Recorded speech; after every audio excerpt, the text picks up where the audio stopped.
Buenos días mis amados hermanos, hoy día quiero darle la muy bienvenida a toda nuestra familia de la IBBC, esta hermosa familia que tenemos y a nuestras visitas que hoy día nos están acompañando.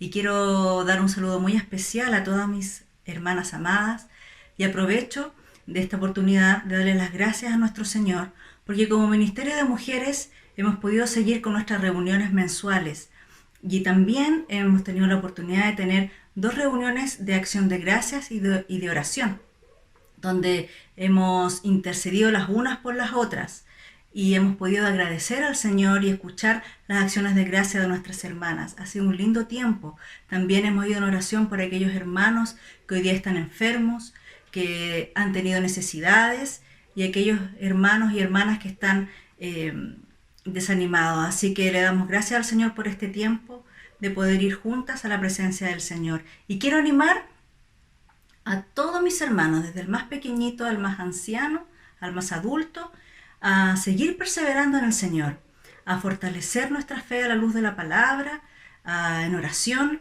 y también a que seamos verdaderos adoradores, que adoremos en espíritu y en verdad. Y desde ahí, desde su hogar, desde su casita, podamos estar preparando nuestros corazones para las alabanzas y para la palabra del Señor que nos tiene preparada para hoy.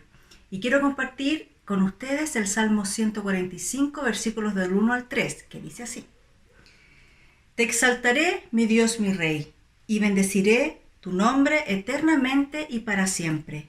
Cada día te bendeciré, y alabaré tu nombre eternamente y para siempre. Grande es Jehová, y digno de suprema alabanza, y su grandeza es inescrutable. Con esto en mente, hermanos, alabemos a nuestro Señor.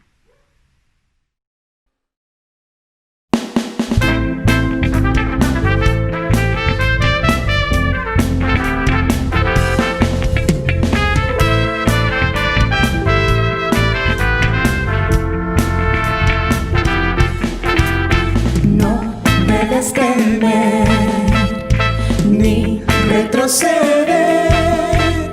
Nos ha dicho el Señor, quien nos redimió en la cruz. No debes temer ni retroceder.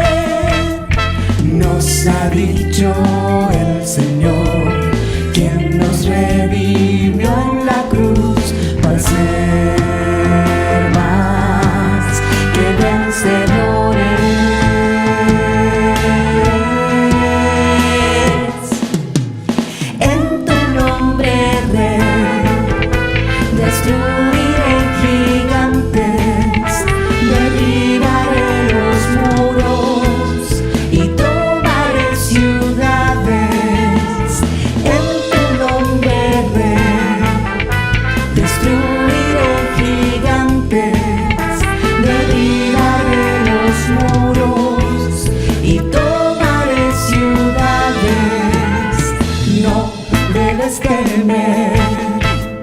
Ni retroceder. Nos ha dicho el Señor, que nos redimió en la cruz. No debes temer ni retroceder. Nos ha dicho el Señor, quien nos redimió en la cruz, para ser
de alabanza y de suprema adoración. Te proclamamos, Señor, te proclamamos, Señor. Aleluya, aleluya, aleluya al Señor. Aleluya, aleluya, aleluya al Señor. En la cruz por mí te diste para darme libertad. De la tumba resurgiste y en tu trono ahora estás. Te proclamamos, Señor, te proclamamos, Señor. Aleluya, aleluya, aleluya al Señor.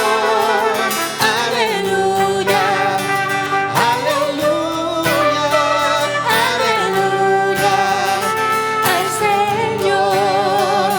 Aleluya, aleluya, aleluya al Señor. Aleluya, aleluya, aleluya al Señor.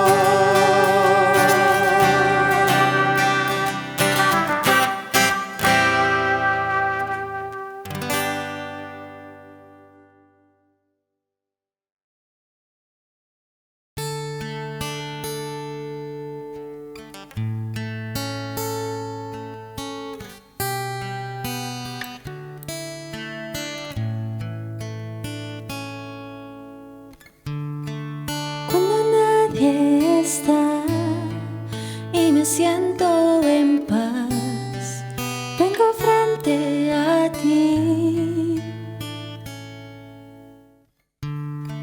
Solo quiero dar algo de valor que te agrade, oh Dios.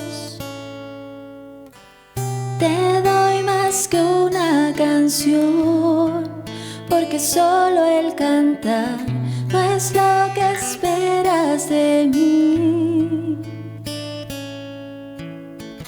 Tú buscas dentro de mí, no a lo superficial, mi corazón mirarás. El corazón de toda alabanza solo habla de ti, solo habla de ti, Cristo. De mis pecados me arrepiento cuando pienso en ti, cuando pienso en ti, Cristo.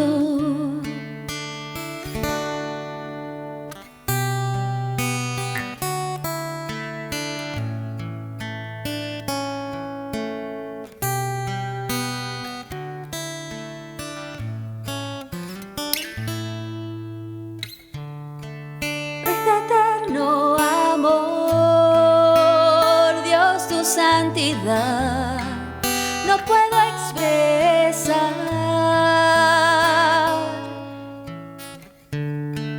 Y aunque débil soy, mi vida entera hoy te doy, Señor. Te doy más que una canción, porque solo el cantar no es lo que esperas de mí. Tú buscas dentro de mí, no a lo superficial, mi corazón mirarás. El corazón de toda alabanza solo habla de ti, solo habla de ti, Cristo. De mis pecados me arrepiento cuando pienso en ti, cuando pienso en ti, Cristo. El corazón de toda alabanza solo habla de ti, solo habla de ti, Cristo. De mis pecados me arrepiento cuando pienso en ti, cuando pienso en ti, Cristo. El corazón de toda alabanza solo habla de ti, solo habla de ti, Cristo. De mis pecados me arrepiento cuando pienso en ti, cuando pienso en ti, Cristo.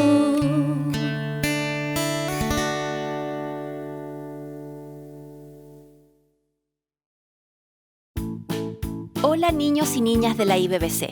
Los invitamos a poner mucha atención a lo que viene a continuación, ya que fue pensado y creado exclusivamente para ustedes.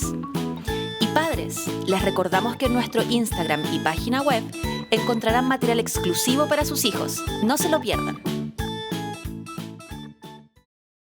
Bienvenidos a IBBC Kids. Estamos felices de reencontrarnos nuevamente. Si es la primera vez que nos visitas, te queremos contar que estamos estudiando el libro de Proverbios. En él hemos aprendido mucho acerca de la sabiduría de Dios. En resumen, podemos decir que la sabiduría es conocer, amar y obedecer a Dios. La Biblia llama a esto el temor de Jehová. ¿Te imaginas que la sabiduría nos pudiera hablar? ¿Te gustaría saber qué cosa nos diría? Pues ¿sabes qué? En Proverbios la sabiduría habló y nos dejó un mensaje muy importante. Proverbios 8:4 dice que la sabiduría está llamando a toda la humanidad. Mira lo que dice Proverbios 8:6. Escúchenme que diré cosas importantes, mis labios hablarán lo correcto. Vamos a ver qué cosas importantes son estas. Primero nos dice que debemos escoger la instrucción y el conocimiento antes de escoger las riquezas de oro y plata, ya que la sabiduría es más valiosa que cualquier cosa. Número 2. La sabiduría nos dice que obtendremos buen comportamiento con ella, es decir, evitaremos un montón de problemas y estaremos felices y seguros. Número 3. Dice la sabiduría que los grandes y buenos reyes dependen de ella, es decir, necesitan sabiduría de Dios para hacer bien las cosas. Número 4. Si amas y buscas la sabiduría, se te dará a conocer, y con ella podrás hacer grandes cosas.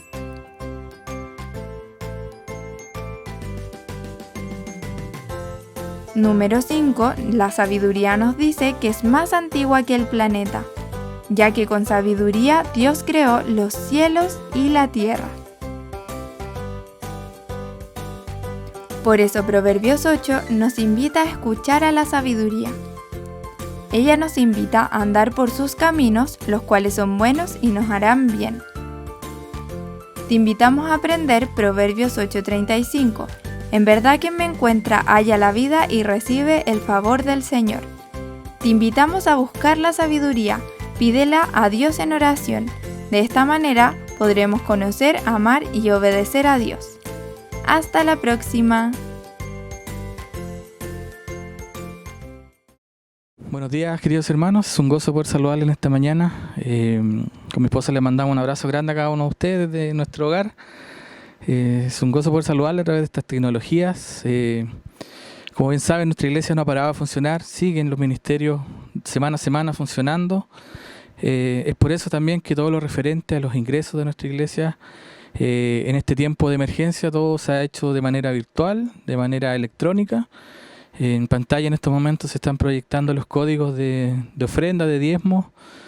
Como saben, hemos querido ordenar todo esto con estos códigos, así que en estos momentos se están proyectando todo lo referente a diezmo, ofrenda, ofrenda a compartir, ofrenda misionera, está todo diferenciado con estos códigos. A su vez se está proyectando también la cuenta de nuestra iglesia para que usted pueda tenerla ahí a mano también. Si quiere les toma una fotito, o en los mismos grupos de WhatsApp se han estado compartiendo esta información. Por otro lado, hermanos, como pudieron darse cuenta, este martes iniciamos lo que es la escuela bíblica. Esto va a ser todos los días martes a las 8:30 de la noche, 20-30 horas. Se va a estar estrenando una nueva clase de escuela bíblica, conociendo al Dios vivo. Así que, hermanos, les dejamos cordialmente invitados a que se suscriba a nuestro canal de YouTube, active la campanita para estar recibiendo siempre información de los contenidos que se están subiendo a nuestro canal de YouTube. Esté conectado, esté viéndolo, sin duda va a ser de mucho crecimiento, de mucha bendición para cada uno de nosotros. Por otro lado, el podcast que está disponible en nuestra página web también se estrena los días martes, está disponible también para que usted lo pueda escuchar cualquier día de la semana. No se reste de estos, sin duda va a ser de mucho crecimiento para cada uno de nosotros, va a ser de mucha bendición. Le animamos a ingresar a nuestra página web, o si no, lo puede hacer directamente en nuestro canal de Spotify, poniendo IBBC en el buscador, va a llegar directamente a nuestro canal de Spotify. Recuerden, hermanos, que en la descripción del video también tenemos un formulario virtual para nuestras visitas. Si usted nos está visitando, queremos conocerle, queremos saber de usted, queremos orar por usted. Este formulario no tiene... la idea de este formulario, es poder conocerle, poder saber cuál es su petición de oración y como iglesia estar orando los días jueves también por usted. Aprovecho de recordarles, cada jueves a las 8:30 de la noche también tenemos nuestra reunión de oración. Hermanos, también les recuerdo que una vez finalizado nuestro culto habitual, una vez finalizado esta reunión, tenemos nuestra reunión de Google Meet. Ustedes saben que una vez que terminaba nuestra reunión el día domingo en la iglesia, salíamos al patio de nuestra iglesia y compartíamos, nos poníamos al día, al tanto de lo que sucedía con cada uno de nosotros y nuestras familias. Hemos querido generar esta instancia, este lobby virtual, para poder un poco replicar lo que hacíamos los domingos, de poder vernos una vez terminada la reunión, poder compartir un rato, reírnos también y vernos. A pesar del distanciamiento, tener esta instancia también para poder mirarnos y vernos un ratito. Así que les dejamos cordialmente invitados. Este link se va a estar enviando por los respectivos WhatsApp que tenemos en nuestra iglesia. Así que esté atento, anímese, no se reste de esta actividad. Sin duda va a salir muy, muy animado de poder ver a los demás hermanos. Así que les dejo un cordial saludo a cada uno de ustedes. Gracias por escucharme y que el Señor les bendiga. Un abrazo grande. Chao, chao. Muy buenos días, hermanos. Estamos nuevamente en este culto dominical y muchas gracias por estar acompañándonos. Hemos estado orando juntamente con ustedes por toda esta situación que está aconteciendo y estamos pendientes de qué es lo que está pasando con cada uno de ustedes. Este jueves pudimos tener una muy linda reunión de oración en vivo, en la que pudimos también ponernos al día con respecto a muchas de las situaciones que están pasando. Y es por eso que le pido que siga en contacto con los hermanos, siga llamándolos, siga estando en comunión con ellos. Si puede hacerse un tiempo durante la semana, quizás para llamar una vez por día a algún hermano de la iglesia, hágalo. Y también va a ser un buen momento para que puedan tener un tiempo de oración y para que también sigamos creciendo en unidad a pesar de estar distanciados. Y el día de hoy quisiéramos continuar con la serie de Filipenses que hemos estado realizando. La semana pasada nuestro pastor Julio nos estuvo hablando sobre el temor y la ansiedad y la verdad es que es muy buen mensaje. Yo creo que muchos de nosotros fuimos alentados con ese mensaje y a la vez confrontados. Y es así que hoy día vamos a continuar con lo que dejamos hace 2 semanas y vamos a estar hablando sobre el libro de Filipenses y hoy día nos toca los versículos 15 al 18. Pero antes de adentrarnos en el pasaje quisiera que pudiéramos tener un tiempo de oración. Le pido que me acompañe. Señor, queremos tener este tiempo delante de usted para primero que todo pedirle que usted nos esté limpiando de nuestras faltas, Señor, que usted esté cuidando nuestro corazón, nuestros pensamientos, nuestra manera, Señor, de actuar. Queremos glorificar su nombre, queremos alabarlo. Y en este tiempo, Señor, como iglesia queremos ser fieles a usted, Señor. Gracias por que nos da la posibilidad de seguir creciendo a pesar de la distancia. Gracias por la posibilidad que nos da de poder seguir sirviendo. Y es por eso que queremos pedir, Señor, que usted siga confrontándonos, Señor, con el libro de los Filipenses, Señor. Cuide el mensaje, Señor, cuide la alabanza, cuide, Señor, la oración de esta iglesia. Permita, Señor, que los hermanos puedan seguir avanzando, Señor, y que todo lo que hagamos sea para su gloria.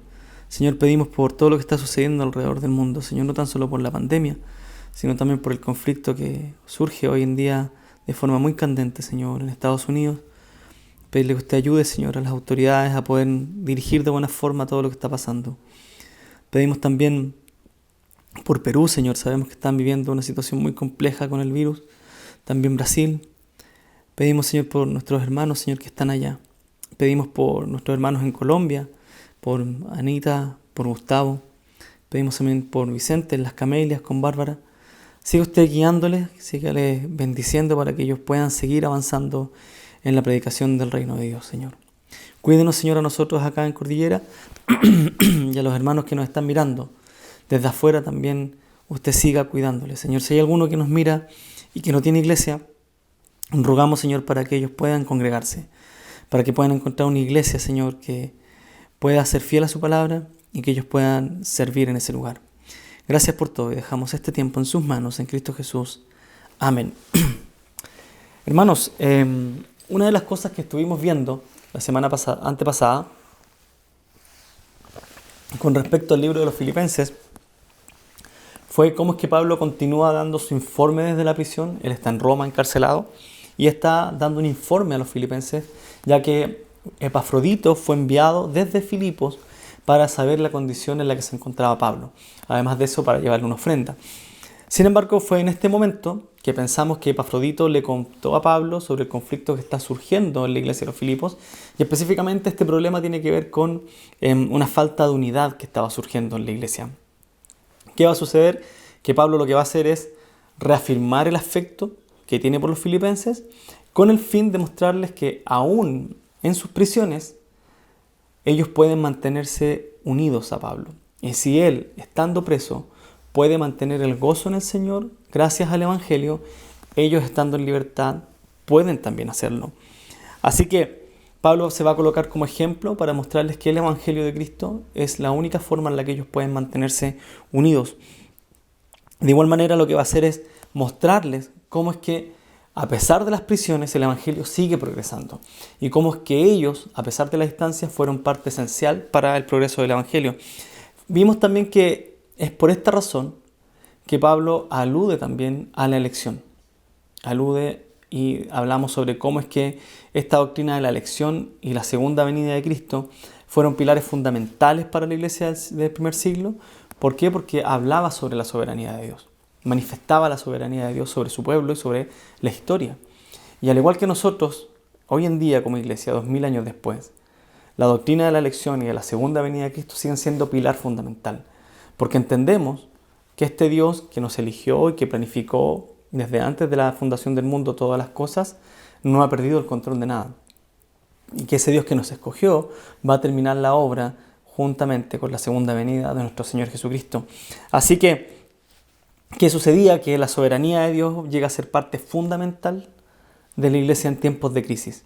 En tiempos de dificultades, reconocer la soberanía de Dios, tanto en la elección como en su segunda venida, llega a ser un principio fundamental para mantenernos en la fe del Evangelio. ¿Qué más estuvimos viendo? Cómo es que dentro de la soberanía de Dios, Pablo habla sobre su llamado. Y su llamado tiene que ver con ser instrumento escogido por Dios para predicar el Evangelio y para ser rechazado. Y veíamos que ese llamado no era tan solo el llamado de Pablo, sino que también fue el llamado del Señor Jesucristo. Y hablábamos de Pedro cuando Pedro habla de que Jesús fue piedra escogida por Dios, rechazada por los edificadores, pero preciosa delante de Dios. Y ese es nuestro llamado. Al igual que el Señor Jesucristo, al igual que Pablo, nosotros somos instrumentos escogidos de Dios para proclamar el Evangelio, pero a la vez seremos rechazados. ¿Para qué? Para llegar a ser preciosos delante del Señor. Y es en esta soberanía y es en esta elección que veíamos que no hay tanto distanciamiento entre el Estado y la Iglesia, sino que ambos, dentro de la soberanía de Dios, llegan a ser instrumentos de Dios para su plan de redención. ¿Por qué? Porque el gobierno, según Romanos 13, las autoridades están puestas por Dios, y el gobierno lo que hace es crear los contextos para que la Iglesia predique el Evangelio.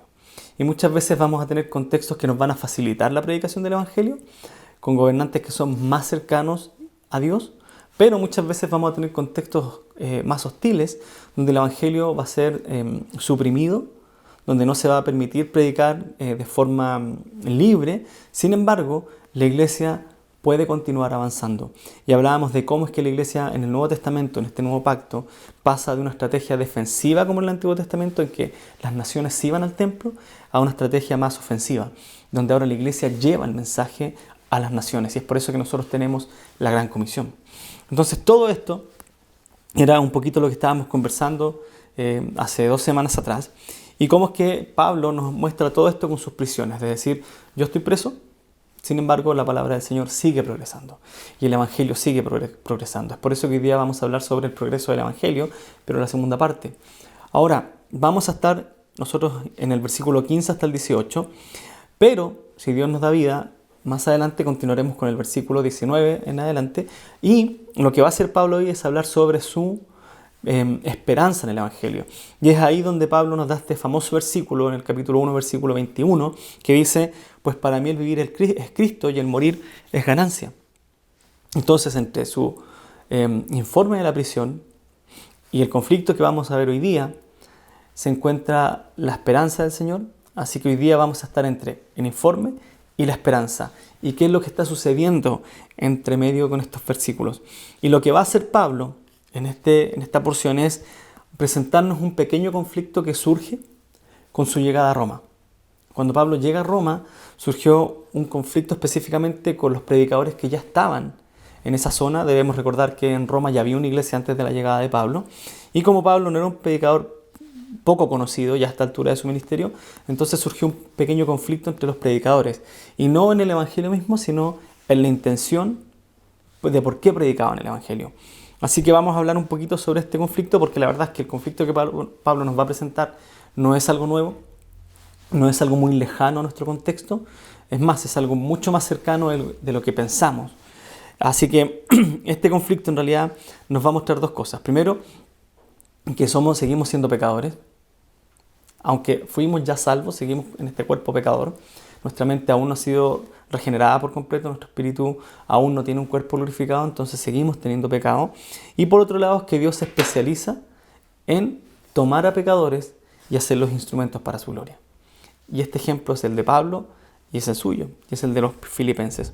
Y me gusta mucho cómo William Hendrickson en su comentario a los filipenses introduce esta porción, y se lo quiero leer, y dice de la siguiente manera. Dice: el apóstol enfoca ahora el asunto desde un ángulo diferente. Él ha indicado ya los 2 resultados favorables de la experiencia de su encarcelamiento. Habían 2 resultados favorables. El primero, el verdadero asunto se ha aclarado para los de afuera, los de la Guardia Pretoriana, de manera que estos ahora dan perfecta cuenta de que las cadenas de Pablo son por Cristo. ¿Qué sucede? Que cuando Pablo ahora se está defendiendo, la gente que pensaba que Pablo estaba siendo un revolucionario al decir que no había Señor, recuerde que para un romano el César era el Señor, ahora entienden que Pablo no está preso por eso, sino que está preso por anunciar el Evangelio de Cristo. Entonces esto queda claro. Lo segundo es que la mayor parte de los creyentes de la gran metrópoli, sacudiendo sus primeros temores, proclaman al fin el mensaje de Dios animosamente. Y es cuando Pablo nos dice que ahora, viendo sus prisiones, los hermanos han tomado más valor para predicar. Entonces se ha aclarado la razón de por qué está en la cárcel, y además los hermanos, viendo que Pablo sigue anunciando el Evangelio pese a estar preso, toman más valor. Así que, dice Hendrickson, ahora él acentúa una tercera razón que también es causa de optimismo, una razón que en realidad está implícita en las 2 primeras. ¿Cuál es? Que Cristo es proclamado. Así pues, en este pensamiento que embarga toda su mente, ahora declara que esta predicación de Cristo no siempre se hace, triste es decirlo, por motivos apropiados. Así que Pablo va a decir, bueno, ya está claro por qué estoy preso, los hermanos han tomado valor, lo que a mí me interesa es que Cristo sigue siendo predicado, pero lo que quiero manifestarles a los filipenses es que no siempre el Evangelio se predica con una buena intención. Y eso es lo que vamos a estar viendo. Así que con todo esto ya claro, quisiera que pudiéramos leer Filipenses capítulo 1, versículo 15 al 18. Si me acompaña por favor en la lectura, yo voy a estar leyendo la Biblia de las Américas. Dice así: algunos a la verdad predican a Cristo aún por envidia y rivalidad, pero también otros lo hacen de buena voluntad. Estos lo hacen por amor, sabiendo que he sido designado para la defensa del Evangelio. Aquellos proclaman a Cristo por ambición personal, no con sinceridad, pensando causarme angustia en mis prisiones. Entonces, ¿qué? Que de todas maneras, ya sea fingidamente o en verdad, Cristo es proclamado, y en esto me regocijo, sí, y me regocijaré. Así que quiero que comencemos viendo las causas que habían para predicar el Evangelio. Y como les comentaba, ya Pablo a esta altura es un predicador conocido, ya se ha hecho popular, ya tiene cierta fama entre los líderes judíos y los líderes gentiles que están comenzando con estas iglesias emergentes en el primer siglo. Y el asunto es que su llegada al Palacio Real no pasa desapercibido. Ya en Roma existía una iglesia, por lo tanto ya habían ciertos predicadores con alguna fama, los que por su fama debían haber tenido algún beneficio y hay cierta reputación entre los hermanos y entre el pueblo. Es así que cuando Pablo llega con su popularidad, parece que algunos de estos predicadores no lo tomaron a bien y sintieron celos de que llegase Pablo con una fama tan grande a aquel lugar donde ellos anunciaban el mensaje de Dios. Así que lo que va a hacer Pablo es dividir a estos predicadores en dos categorías. Primero, los que predican por envidia y rivalidad, y segundo, los que lo hacen por amor y por buena voluntad. Así que Pablo hace esta distinción y quisiera que comenzáramos viendo aquellos predicadores que Pablo dice que lo hacen por envidia y rivalidad. Y antes una pequeña nota al pie. Si usted está leyendo La Reina Valera 1960, yo tengo acá la lectura de la Biblia de las Américas, se va a dar cuenta que el versículo 16 y 17 están en el orden invertido al que yo lo voy a leer. ¿Por qué? Porque lo que trata de hacer el Textus Receptus, que es el manuscrito del Nuevo Testamento para la Reina Valera, es invertir el orden de estos versículos para que calce con el versículo 15. ¿Okay? La Biblia que yo tengo, que tiene otro texto base para el Nuevo Testamento, no hace esa inversión de los versículos, sino que lo deja tal como está. Ahora, esta pequeña inversión de los versículos no afecta en nada en el contenido de la Biblia, así que tanto la Biblia Reina Valera de 1960 como la Biblia de las Américas son muy buenas traducciones. Así que cuando leamos estos versículos no esté perdiendo el enfoque de lo que vamos a hablar, buscando por qué está esto al revés o qué tiene que ver. Tiene que ver solamente esto, que un texto hace la inversión y el otro no lo realiza. Así que con esto leamos el versículo 15, la primera parte, y el 17. El versículo 15 dice: algunos, a la verdad, predican a Cristo aún por envidia y rivalidad. Versículo 17. Y aquellos proclaman a Cristo por ambición personal, no con sinceridad, pensando causarme angustia en mis prisiones. Y esto es muy interesante, porque además de hacerlo por envidia y rivalidad, tratan de añadir angustia a las prisiones de Pablo. Y realmente no está claro quiénes son estos predicadores, no hay algún texto que nos diga quiénes son ellos, sino que simplemente Pablo los llama predicadores. Algunos comentaristas creen que estos predicadores son líderes judeocristianos o algunos que son gentiles cristianos. Sin embargo, no sabemos quiénes son. Lo que le interesa a Pablo es que ellos son predicadores. Y a diferencia de otras cartas, como Gálatas o Corintios, e incluso en Filipenses capítulo 3, Pablo nos llama a estos predicadores falsos profetas. No les dice perros, no les dice anatemas, no les dice falsos, como lo hacen otras cartas. Por lo que en realidad lo que está en juego aquí no es el contenido del Evangelio, sino la intención para predicarlo. No es que estos predicadores estaban hablando de un falso Cristo o de un falso Evangelio, para nada, estaban predicando el Evangelio adecuado, sino que había una intención detrás que no era la óptima. Y esto es interesante porque siempre en momentos de circunstancias, de dificultad, por lo general lo que sucede es que nuestro carácter florece. Y es lo que está pasando aquí. Cuando viene un predicador más famoso, sale el verdadero carácter de estos predicadores. Y es muy, muy, muy acertada la decisión de Pablo, al contexto y a la luz de la carta, de poner este ejemplo. Porque lo que está aconteciendo en la iglesia de Filipos es que está surgiendo división entre ellos, y específicamente está surgiendo esta división, ¿por qué? Porque al parecer hay un conflicto entre dos hermanas que le ayudaron a Pablo a plantar la iglesia. Dos hermanas que eran predicadoras del Evangelio. Y miren lo que dice Filipenses capítulo 4, versículo 2. Dice, ruego a Evodia y a Síntique que vivan en armonía en el Señor. La Biblia Reina Valera dice que tengan un mismo sentir. Así que Pablo presenta este conflicto con lo que está sucediendo con los predicadores de Roma para mostrarle a Evodia y a Síntique que entre ellos no tiene que haber conflicto. Y desde mi perspectiva, me gusta mucho cómo Pablo lo dice y cómo es que coloca este ejemplo de forma tan acertada, porque desde una parte y desde una mirada pastoral, si uno tuviera que resolver un conflicto como este, yo creo que lo que Pablo está tratando de decir es algo como esto, y se los voy a leer, una pequeña paráfrasis. Y lo que creo que Pablo está tratando de hacer es lo siguiente, es decir, Evodia y Síntique, yo sé quiénes son ustedes y ustedes me conocen muy bien y sabemos que ninguno de nosotros anuncia el Evangelio por envidia y rivalidad. Fuimos compañeros de misiones cuando plantamos la iglesia donde ustedes son parte hoy día. Las conozco muy bien, sé quiénes son. Por lo que les pido que miren lo que sucede conmigo en prisión y reconozcan que ustedes no son de este tipo de personas. O sea, les estoy mostrando un claro ejemplo de gente que predica el Evangelio por rivalidad y contienda. Y ustedes no son así, yo las conozco, les está diciendo Pablo. Entre ustedes pueden haber conflictos, al igual que yo los tengo, pero como conozco sus intenciones, quiero que sepan lo que me ha acontecido con estos predicadores que quieren añadir angustia a mi prisión, pero que sin saber han traído gozo a mi corazón, porque al igual que ustedes, ellos predican a Cristo. Por favor, continúen predicando por amor, como lo han hecho hasta ahora, por lo que lo único que les voy a pedir es que vivan en armonía en el Señor. Y creo que Pablo está colocando este ejemplo y le está diciendo a estas dos hermanas, ¿saben qué? Yo sé que ustedes no me quieren causar daño en mis prisiones. Yo sé que ustedes predican por amor a Cristo. Y si tienen algún conflicto, si tienen algún problema entre cómo se hacen las cosas, eso se puede pasar. Pero estén unidas en el Señor.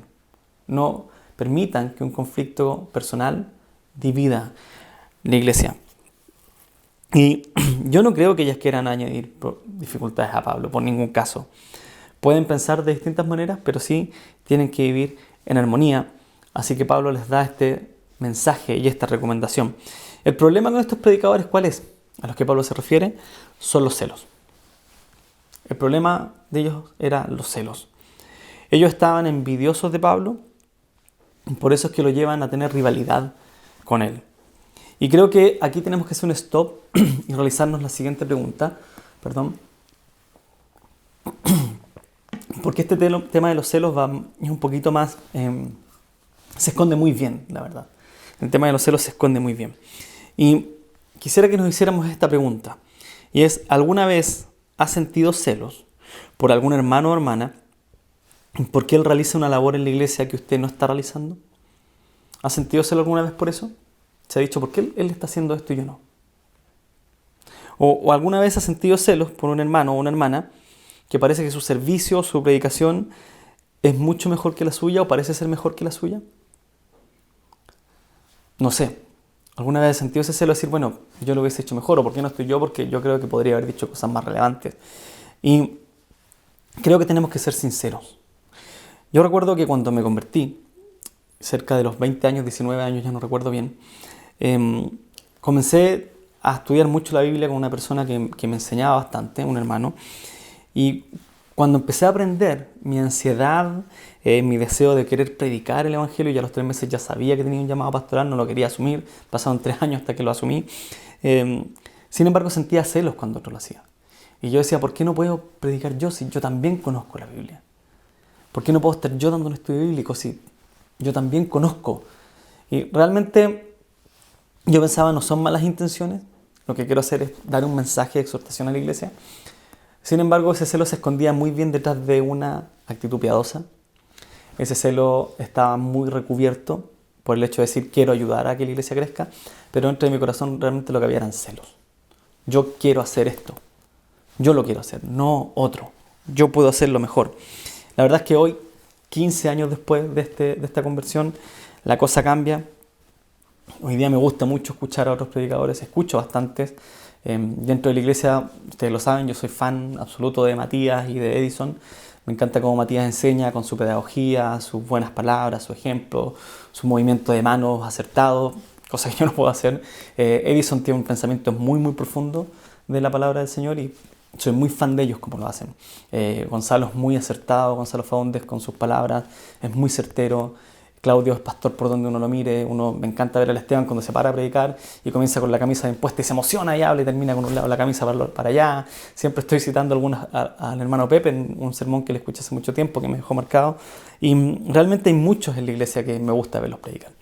Y hoy día, cada cierto tiempo está predicando con nosotros Pastor Julio, porque Pastor Julio tiene una experiencia y una cercanía muy, muy clara de la palabra del Señor con todos los ministerios que él ha sobrellevado.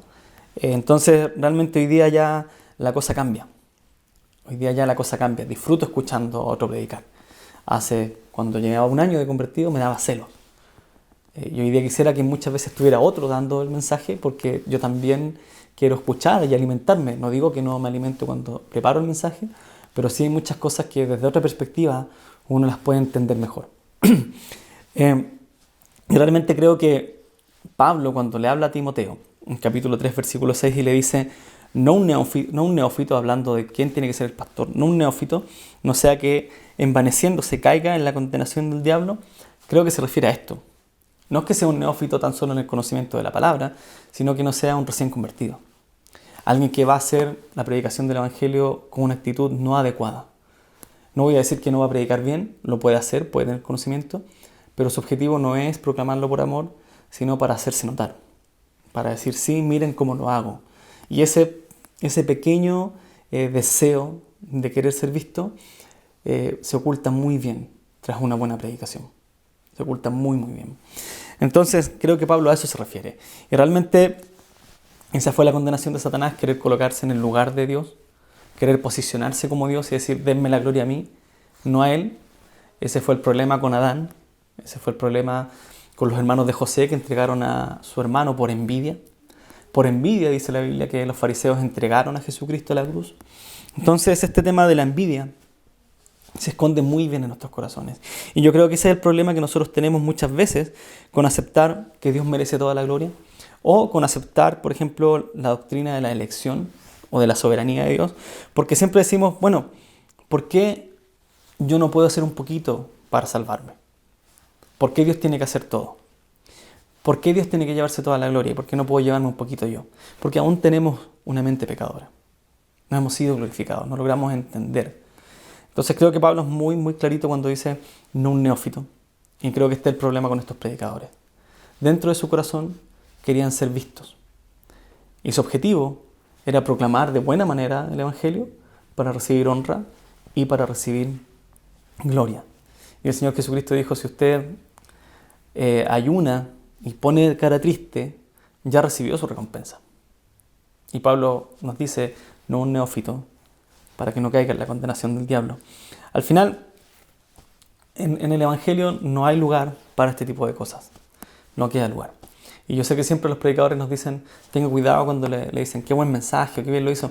Yo creo que eso sí, es peligroso, pero con el paso del tiempo uno va entendiendo que es capaz de canalizar por medio de la oración todo esto hacia el Señor y decirle gracias por el mensaje, porque antes de prepararlo hay un tiempo de oración para decirle, Señor, dame las palabras adecuadas para poder interpretar tu palabra.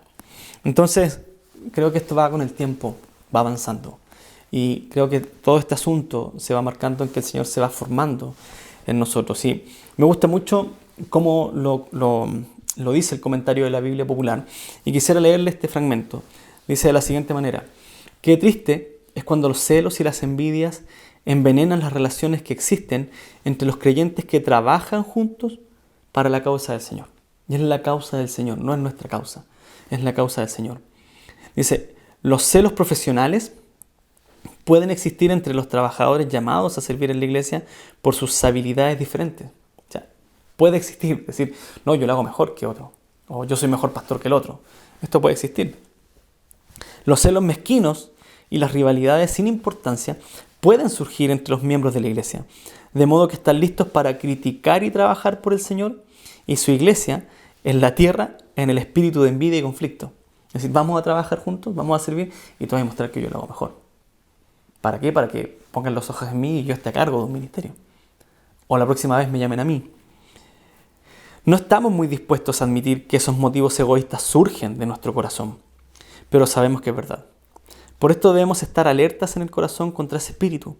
Nos debemos esforzar contra el deseo de un reconocimiento personal que tan frecuentemente arruina hasta nuestros mejores esfuerzos por nuestro Señor y por su iglesia.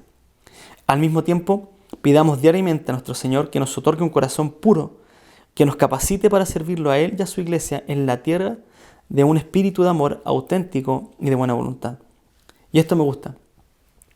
También es consolador saber que el Señor puede hacer buen uso hasta de nuestros motivos egoístas y que las usa para el bien de su reino. Y esto es verdad, porque muchas veces escondemos un motivo, pero igual el Señor se glorifica. Entonces tenemos que tener mucho cuidado con los motivos de por qué servimos. Y sobre todo tenemos que tener mucho cuidado de colocar al servicio a hermanos nuevos en la fe. Porque podemos estar haciendo que en vez de formar la imagen de Cristo, se esté formando su propia imagen con una falsa piedad para servir a la iglesia. Y este es el problema que está surgiendo con estos predicadores. ¿Qué pasa? Que estos predicadores anuncian el Evangelio por envidia y contienda, y no solo eso, sino que es una ambición personal. Y esta ambición personal que dice el versículo 17, Filipenses 1:17, dice: aquellos proclaman a Cristo por ambición personal, no con sinceridad, pensando causarme angustia en mis prisiones. Esa palabra, ese término ambición personal, viene originalmente del término hilar lana por un pago. Era como decir, soy un trabajador, hilo la lana y me van a pagar. O sea, hago las cosas para poder ganarme el dinero. El asunto es que el término se fue pervirtiendo en el camino, fue perdiendo su sentido y llegó a ser utilizado de forma metafórica para una persona egoísta. Es decir, estás haciendo todo eso para poder ganar, para poder tener beneficio, no por un bien común. Y el asunto es que llegó a ser tan mal utilizado que se usaba en esta forma para decir: usted no hace las cosas de buena forma, sino que lo abusa de ambición personal. Está trabajando para su propio bien. Se está acercando a esta persona para obtener beneficio. Está haciendo este trabajo para sacar un pedacito de la torta. Y eso es lo que está diciendo Pablo. Ellos lo hacen por ambición personal. Predican para ganar honra para sí mismos. Y esto es muy distinto y muy distante de lo que Pablo está hablando sobre Timoteo, porque Pablo en el capítulo 2 de Filipenses, versículo 21, nos habla sobre que Timoteo tiene el mismo sentir que él. Y mire lo que dice, versículo 21. Porque todos buscan sus propios intereses. Hay un propio interés para predicar el Evangelio. No los de Cristo Jesús. Pero Timoteo no. Timoteo no buscaba sus propios intereses. Timoteo sí buscaba los de Cristo Jesús. Es por eso que Pablo siempre lo envía a arreglar conflictos, a predicar el Evangelio, porque tenía este interés y esta intención distinta. Y era la misma intención que tenía Pablo. Así que con estos predicadores que tenían una mala intención para predicar, no en realidad una mala intención, un interés diferente, su ambición llegaba a ser tan grande que por su fama, que no les importaba causarle angustia, añadirle angustia a las prisiones de Pablo. Y el versículo 17, cuando uno lo lee entendiendo que Pablo está en prisión por anunciar el Evangelio, que ellos se convirtieron probablemente por alguien que escuchó el mensaje quizás por boca de Pablo, por algunos de los apóstoles, van, predican y ahora están causándole prisión, dolores y angustia en las prisiones a Pablo. Es triste leer el versículo 17, dice: aquellos proclaman a Cristo por ambición personal, no con sinceridad, pensando causarme angustia en mis prisiones. Y quieren la fama para ellos, quieren tener reconocimiento. Sin embargo, y gracias al Señor, hay un segundo grupo, y estos son los que predican por amor y buena voluntad. Y Filipenses 15, la parte B y el versículo 16 dice de la siguiente manera: pero también otros lo hacen de buena voluntad. Versículo 16. Estos lo hacen por amor, sabiendo que he sido designado para la defensa del Evangelio. Y este grupo está compuesto por aquellos que predican a Cristo por buena voluntad, a diferencia de la rivalidad y la ambición del primer grupo. Este segundo grupo se caracteriza por el amor y la buena voluntad. Y la voluntad aquí se refiere no a ser movido por la voluntad divina, sino a ser movido a causa de un actuar humano, de mi propia voluntad, en la que el creyente ha sido transformado en la imagen de Jesucristo, entonces puede actuar como Jesucristo. Está actuando a la semejanza de su Salvador. Y esto me interesa mucho porque creo que la mayoría de las veces hemos malinterpretado el pasaje de Filipenses, capítulo 2, versículo 13, donde dice: porque Dios es quien obra en vosotros tanto el querer como el hacer para su beneplácito o por su buena voluntad. ¿Qué pasa? Que muchas veces pensamos lo siguiente: no voy a hacer nada hasta que Dios no me mueva a hacerlo. O si es que Dios quiere que yo haga esto, entonces Él tiene que abrir todas las puertas para yo hacerlo. Y la verdad es que esto es un poco contradictorio. Y suena bien, suena muy piadoso decir no voy a hacer nada hasta que Dios me lo diga, pero realmente es una excusa para no hacer lo que tenemos que hacer. Creo que muchas veces malinterpretamos la voluntad de Dios por algunos factores bien comunes. El primero es que desconocemos la voluntad de Dios porque desconocemos las Escrituras. Si desconocemos la palabra del Señor, es lógico que vamos a desconocer la voluntad de Dios. Si desconocemos la voluntad de Dios, muchas veces es porque no nos queremos esforzar. Muchas veces no queremos salir de nuestra zona de confort. Y si desconocemos la voluntad de Dios es porque muchas veces no queremos sufrir. Ahora, ya hemos dicho que Dios nos escogió como instrumentos para anunciar el Evangelio y para ser rechazados. Vamos a sufrir en nuestro llamado. Y Santiago es muy claro, el libro de Santiago nos dice que el que sabe hacer lo bueno y no lo hace, le es pecado. Así que el problema del creyente no es que no entendamos la voluntad de Dios, es que nos es cómodo decir que Dios nos tiene que mover a hacer las cosas, olvidándonos que Cristo ya murió por nosotros, ya nos hizo santos y justos, que Dios nos dejó su Espíritu Santo para que nos enseñe su palabra y que tenemos su palabra. Entonces conocemos la voluntad de Dios. El problema no es que Dios me tenga que mover, el problema es que no quiero hacerlo. Así de sencillo. Y hágase la siguiente pregunta: ¿usted sabe que debe dar la gloria de Dios con su vida? ¿Sí? ¿Usted sabe que Dios quiere que usted viva en santidad? ¿Sí? ¿Usted sabe que tendrá que sufrir? ¿Sí? ¿Usted sabe que debe cumplir la gran comisión orando, ofrendando y yendo a proclamar el Evangelio? ¿Sí? ¿Lo sabe? ¿Usted sabe que debe amar a Dios y a su prójimo? Sí, también lo sabe. ¿Sabe que se debe bautizar y ser miembro de una iglesia? Sí, también lo sabe. Entonces, ¿sabe cuál es la conclusión? Que tanto usted como yo conocemos la voluntad de Dios. El problema entonces no es que no conozcamos la voluntad de Dios, sino que no la quiero cumplir. Es mucho más sencillo. Pero es más fácil para justificarlo decir, no, es que Dios me tiene que mover. No, Dios pone el querer como el hacer. Dios le pone el querer, obviamente tiene usted el Espíritu Santo de Él, usted conoce el entendimiento, y el Espíritu Santo y su nueva vida quieren hacer la voluntad de Dios. Entonces Dios pone el querer como el hacer. El asunto es que como aún tenemos naturaleza pecaminosa, no queremos hacerlo. Y nos justificamos diciendo que no conocemos la voluntad del Señor, cuando la voluntad del Señor está clara en la Biblia. Lo bueno de todo esto es que a pesar que nosotros no hacemos la voluntad de Dios, Dios siempre va a ser glorificado. Y la diferencia es que estos predicadores que lo hacían por buena voluntad, se movían por su nueva vida, por su nueva voluntad, ellos sí decidieron salir de su zona de confort. Ellos sí decidieron proclamar el Evangelio a costa de lo que les podía suceder, ser llevados presos por anunciar el Evangelio. Ellos sí estaban dispuestos a sufrir por Cristo. Y es por eso que ellos, teniendo el mismo Dios que nosotros, lo hicieron. Ellos no dijeron, no tenemos la voluntad de Dios, y ellos solamente tenían el Antiguo Testamento, nosotros tenemos el Nuevo Testamento. Mucho más claro aún. Y es muy interesante, esta semana tenía una conversación con un pastor amigo en Texas, y él me decía que estaba leyendo un libro sobre un sociólogo cristiano que había hecho una investigación sobre cómo está la cultura cristiana actual. Y este sociólogo, de una universidad muy renombrada, no recuerdo muy bien cómo se llamaba, llegaba a una conclusión. Y era que el creyente hoy día tenía una cosmovisión, una forma de pensar el mundo deísta, terapeuta, moralista. Deísta, terapeuta, moralista. ¿Qué es esto? Deísta, que cree en Dios. Todos los creyentes de la iglesia creemos en Dios.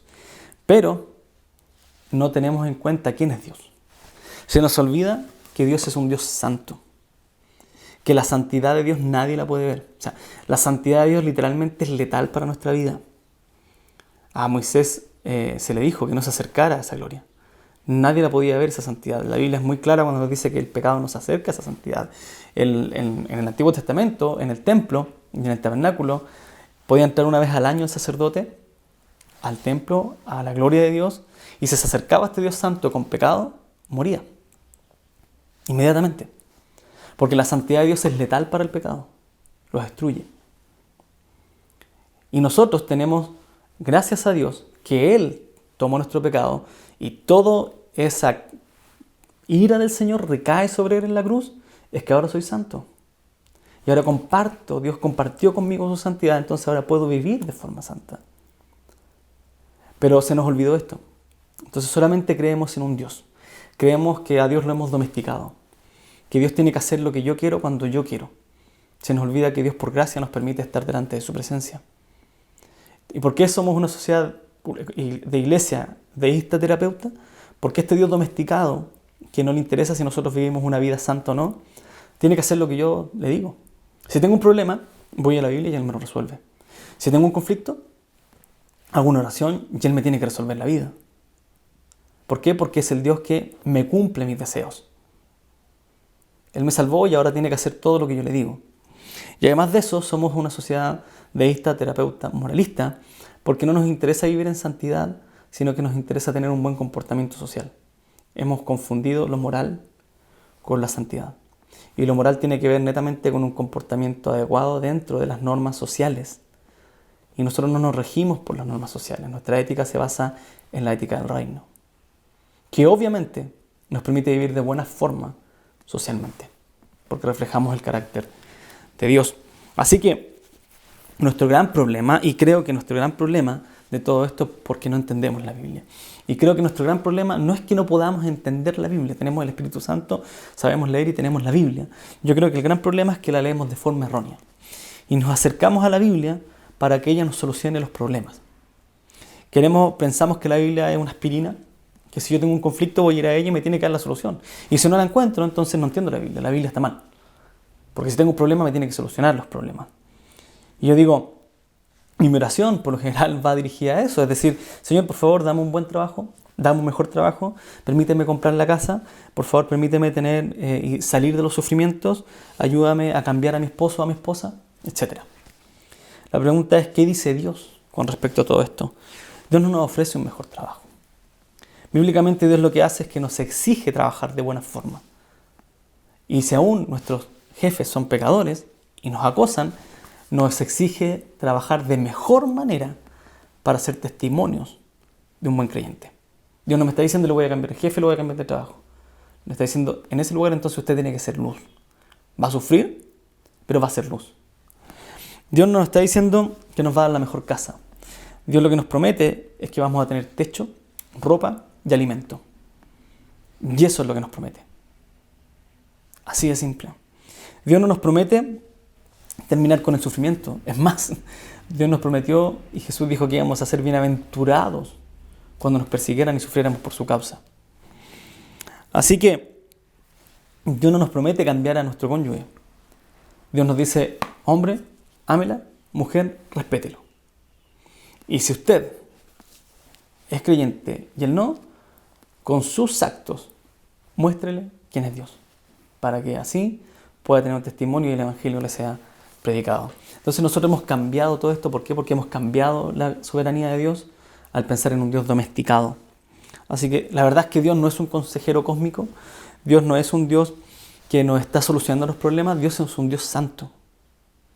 Dios es un Dios soberano que tiene un propósito para su pueblo, quien se dice ser fuego consumidor. Dios no es un terapeuta humanista que le está diciendo, se siente dolor, deje aquello. No. Dios es un Dios santo y soberano. Y si nosotros sufrimos, Él prometió estar con nosotros en ese sufrimiento. Nada más.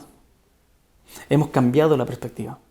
Y estos predicadores que entendieron lo que Pablo estaba diciendo, a diferencia de los que lo hacían por rivalidad, entendieron que iban a sufrir. Entendieron que iban a sufrir. Y dejaron su zona de confort, siguieron la soberanía de Dios, obedecieron y le echaron para adelante. Así que, ¿cómo nos tenemos que acercar a la Escritura?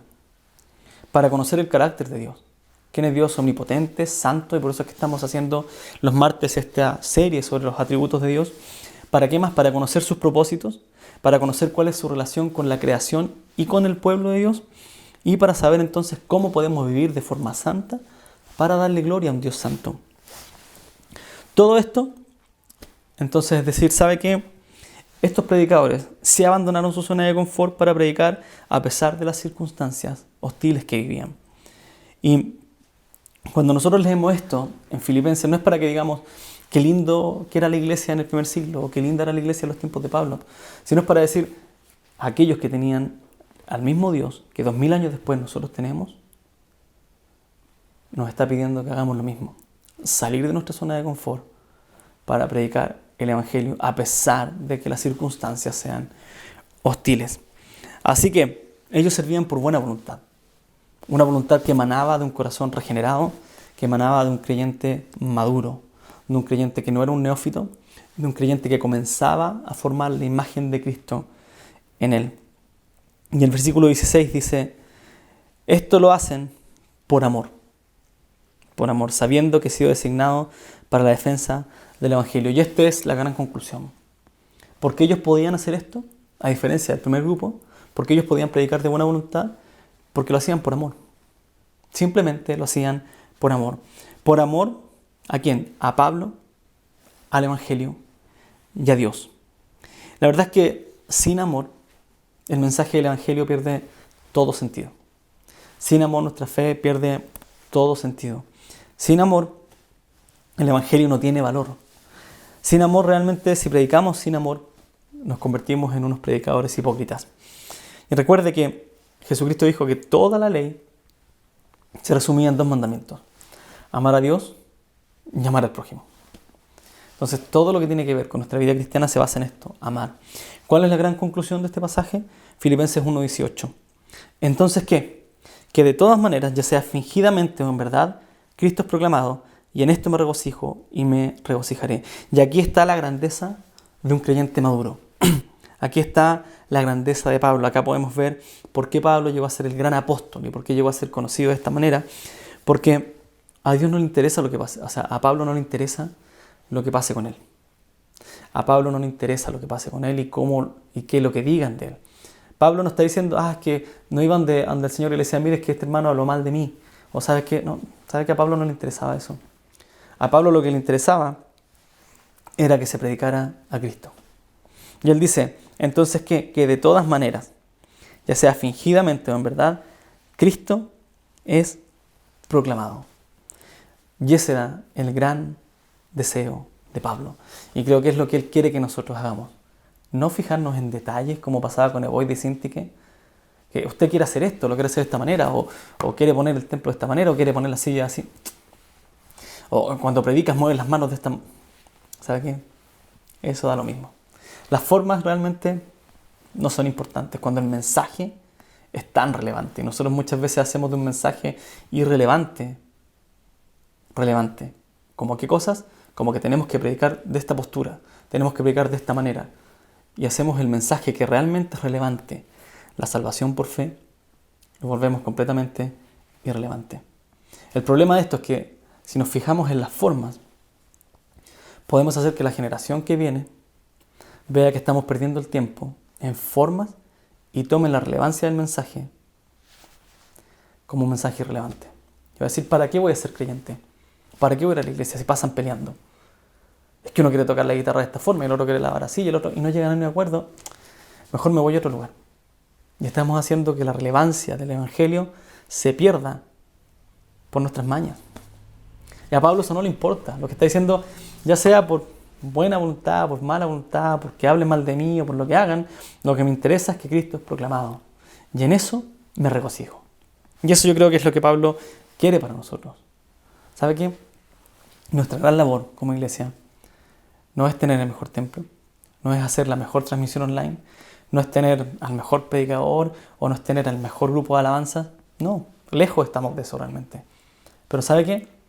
Tenemos algo en común. Y es que lo que queremos hacer es predicar el Evangelio. Y sé que cada hermano que está sirviendo en la enseñanza, sé que cada hermano que está sirviendo en la iglesia, en cualquier ministerio, tiene este objetivo: anunciar el Evangelio de Cristo. Y en eso nos podemos gozar y en eso nos vamos a seguir gozando. Porque lo que es relevante aquí es Cristo. Por tanto, ya sea que estemos en pandemia, ya sea que estemos en cualquier circunstancia difícil, tenemos que recordar una cosa: Cristo prometió estar con nosotros hasta el fin del mundo. Y eso va a suceder aun cuando estemos pasando por el valle de sombra y de muerte. Cristo está con nosotros. Y ese mensaje tiene que ser proclamado. Hermanos, ¿les parece si oramos? Señor, queremos darles gracias por este tiempo. Gracias porque usted es tan fiel a nosotros, Señor. Usted ha sido tan fiel a su pueblo. Y no porque nosotros tengamos algo, sino porque nosotros llevamos su nombre. Porque usted es fiel a sí mismo. Usted es fiel a su gloria. Usted es fiel a su nombre. Usted es fiel a su santidad. Y como nosotros ahora somos parte de su cuerpo, usted es fiel con nosotros. Gracias por su sacrificio. Gracias por su amor. Gracias por todo lo que hace. Y pedimos que todo lo que sea, que tengamos que hacer siempre sea con este fin: que Cristo sea proclamado. Cuídenos de los celos, de las rivalidades, de las ambiciones y ayúdenos a hacer gloria para su nombre. Dejamos todo esto en Cristo Jesús. Amén. Dios les bendiga, hermano. Muchas gracias por acompañarnos en esta transmisión. Mi nombre es Luis Yáñez, soy pastor de la Iglesia Bíblica Bautista y esperamos que estén nuevamente con nosotros. Hasta luego. Bendiciones.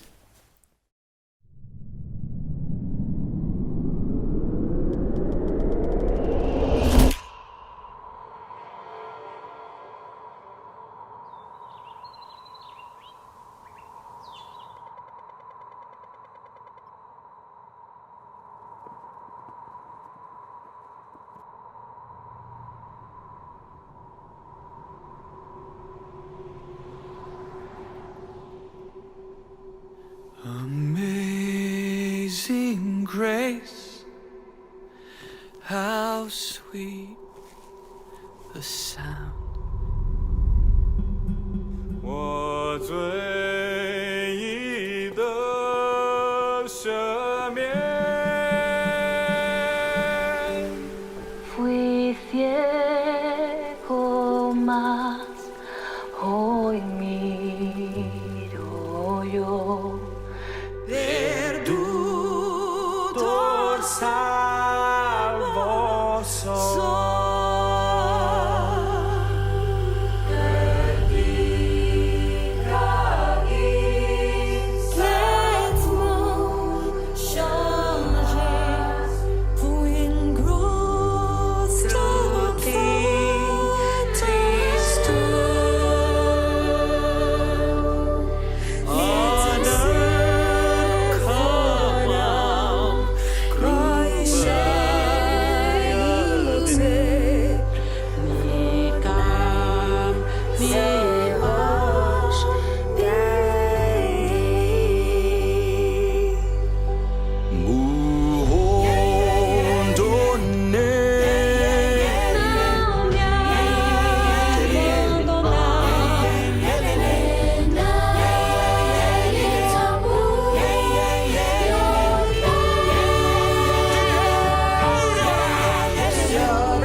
So much has changed in our world lately. 疫情中这么多人失去生命，显明了生命的脆弱与短暂。Pero la asombrosa gracia y amor de Jesús es más fuerte que la vida y la muerte. Wo auch immer du bist, ruf seinen Namen an. Jesus. Jesus. Jesus. Isa. Isa Masih. Jesucristo. Yeshua. Jesus. Don't wait another day.